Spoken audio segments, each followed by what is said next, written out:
The house that refused to burn.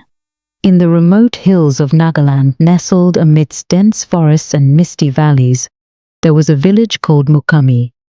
The villagers lived simple lives, cultivating their fields, tending to their livestock, and weaving tales of spirits that were as much a part of the land as the towering bamboo groves.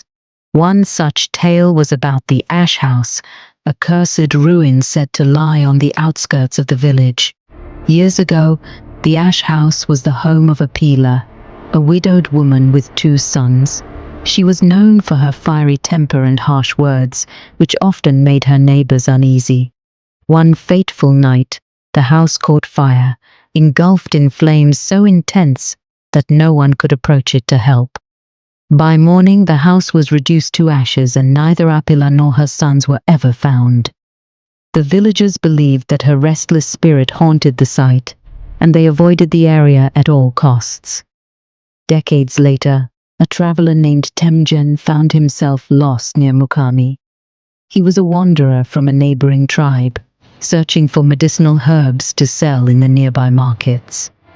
As dusk fell, Temujin stumbled upon the outskirts of the village.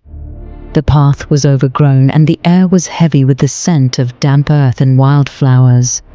Hungry and tired, Temujin spotted a house at the edge of a clearing.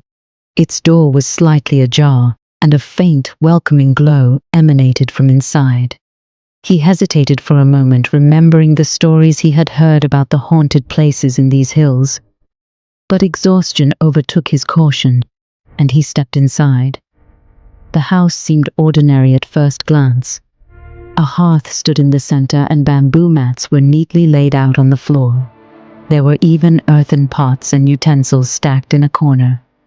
Relieved to find shelter, Temujin decided to cook a simple meal. He gathered dry wood from the surrounding forest and lit a fire in the hearth. To his surprise, the fire refused to catch. The wood crackled faintly, but never truly ignited. Temujin added more wood, blowing gently on the embers, but the flames remained weak, flickering as if struggling to survive. Stranger still, no smoke rose from the fire. It was as if the air itself was swallowing it whole. Temujin began to feel uneasy. The house, which had seemed warm and welcoming, now felt eerily cold despite the fire. Shadows danced on the bamboo walls, but there was no wind to move them.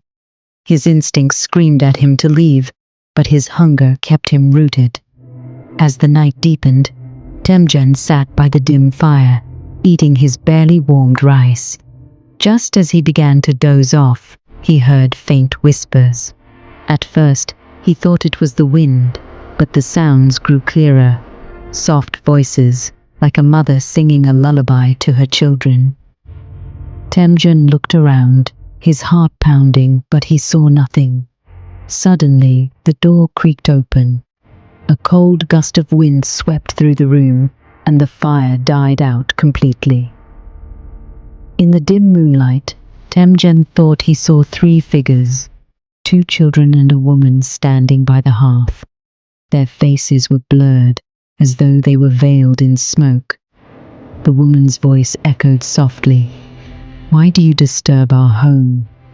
Temujin froze in terror, unable to speak.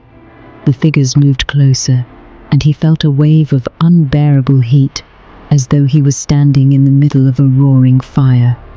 He stumbled backward, falling to the ground. When he looked up, the figures were gone, and the room was silent. Temujin couldn't bring himself to sleep. He sat trembling until the first rays of sunlight pierced through the cracks in the bamboo walls. Gathering his belongings, he hurried out of the house. To his shock, as he stepped outside, he realized the house he had spent the night in was nothing but a charred ruin. The walls were blackened, the roof was missing, and the hearth was a pile of crumbling stones. The faint smell of ash lingered in the air, and the ground was littered with burned wood. The house had been destroyed long ago, and yet somehow he had been inside it. Temujin ran to the nearest village and recounted his experience to the elders.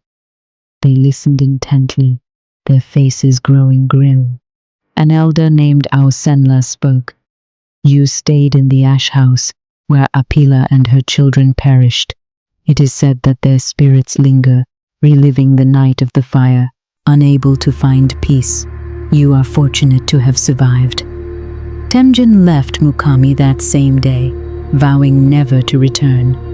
The story of his night in the ash house became a cautionary tale, passed down among the villages of Nagaland. Even today, travelers are warned to avoid deserted houses in the hills, for not all shelters offer safety, and not all fires bring warmth.